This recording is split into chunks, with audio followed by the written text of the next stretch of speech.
Здравствуйте, меня зовут Биркин Жизира, мне 18 лет, я студентка третьего курса торгово-экономического колледжа. Здравствуйте, меня зовут Кужимов Айбек, мне 18 лет, я из города Астаны. Я учусь в торгово-экономическом колледже Казпотребсоюза. Здравствуйте, меня зовут Аманкос Асхат, мне 18 лет. Я из города Астаны, учусь в торговом экономическом колледже Казпотребсоюза. Студент 4 курса, являюсь участником проекта ICT.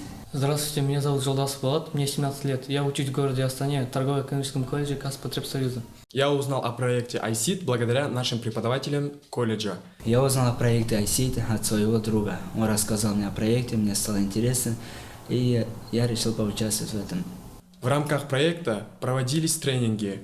Благодаря этим тренингам я научился работать в команде, развивать свои лидерские качества, делать анализ SWOT, делать таблицу SMART. В этих тренингах я научился таким навыкам и таким качествам, которые будут мне нужны в жизни. В реализации проекта ICT мы написали свой проект, социальный проект «Болашаққа бірге». В целом наш проект был успешным. Цель нашего проекта – обучение воспитанников детской деревни СОС города Астаны компьютерным программам по созданию графических игр 3D-RED, видеомонтажу Camtasia Studio и аудиомонтажу Adobe Audition.